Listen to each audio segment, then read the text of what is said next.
Hello, bienvenue pour cette nouvelle vidéo. Aujourd'hui, on se retrouve pour le début d'une nouvelle série de vidéos que je vais appeler les profils d'auteurs, enfin d'auteuristes même. Le but avec cette série de vidéos, c'est de vous montrer, avec vraiment des exemples concrets, qu'il y a beaucoup de processus d'auteurs différents et que finalement, ça ne veut absolument rien dire de la possibilité d'écrire un roman de A à Z, voire d'être publié, etc. Donc c'est parti pour la première autrice.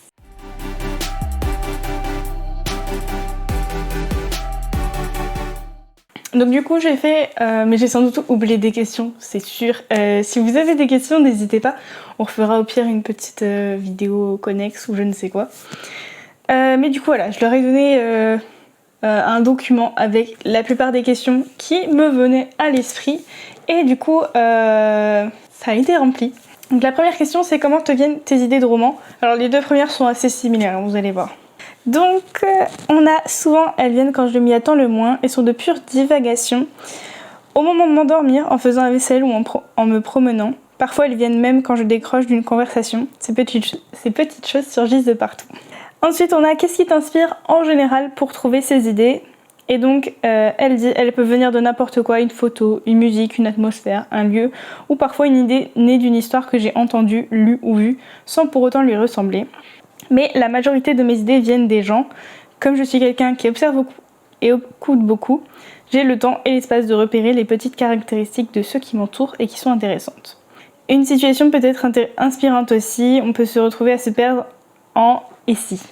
Ensuite, la prochaine question, c'est quand tu as une idée de roman, comment tu t'y prends avant de te lancer? Donc c'était plutôt pour savoir s'il y avait des fiches perso, du world building, un plan, un chapitrage, un peu, beaucoup, pas du tout de prépa. Donc elle nous dit, d'abord je laisse maturer l'idée dans ma tête pendant quelques jours, quelques semaines ou des mois. Elle va se nourrir de tout ce qu'elle trouve pour arriver à une ampleur convenable, je dirais. Comme le point d'entrée dans une histoire n'est jamais le même, je peux partir d'une idée de personnage, d'univers ou de situation, ce qui change complètement la façon de procéder dans l'évolution de l'idée. Si mon idée vient d'un personnage, je vais devoir m'imprégner de ce personnage, le comprendre, savoir d'où il vient, ce qu'il veut, ce qui crée du conflit chez lui. Ces questions vont forcément amener d'autres éléments qui vont définir l'univers dans lequel ce personnage se trouvera.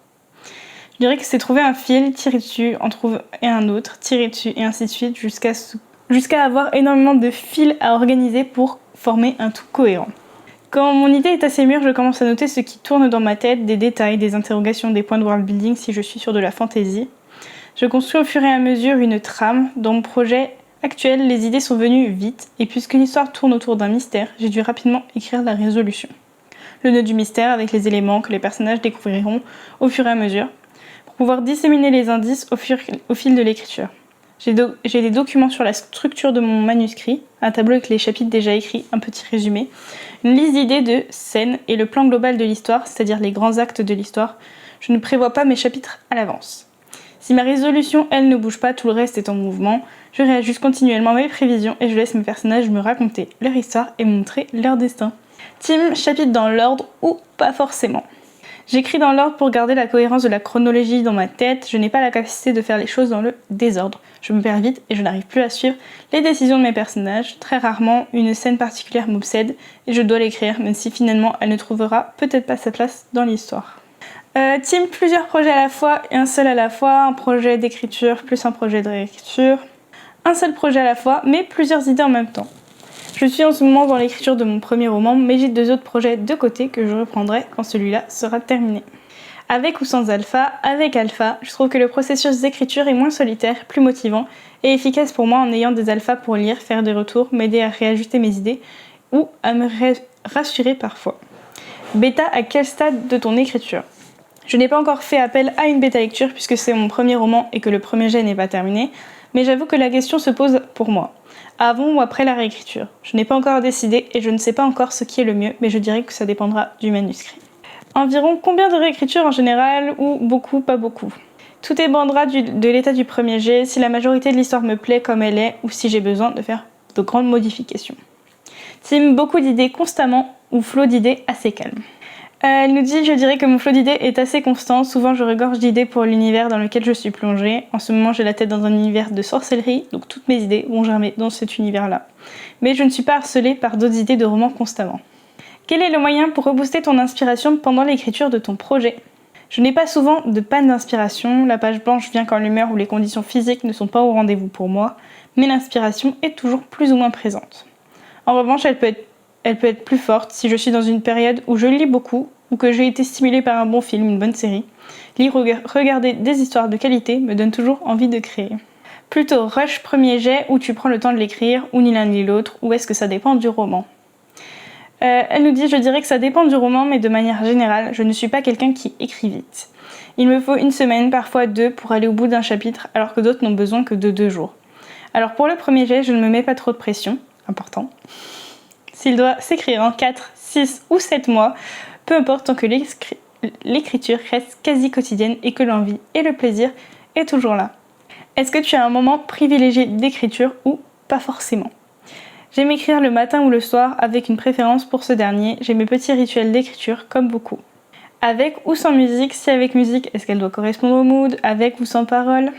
La plupart du temps avec musique. Souvent sans parole, mais ça peut varier. Pour chaque projet, je fonctionne avec une playlist spécifique à l'ambiance du roman pour me plonger dedans et m'inspirer. Donc voilà un peu pour ce premier profil d'autrice du coup. Donc pour voir un peu l'autrice, ce qu'elle fait, son univers, etc. Je vous mets son Instagram en description, c'est Luna du coup. Donc voilà, vous pourrez un peu la suivre et voir ce qu'elle fait. N'hésitez pas.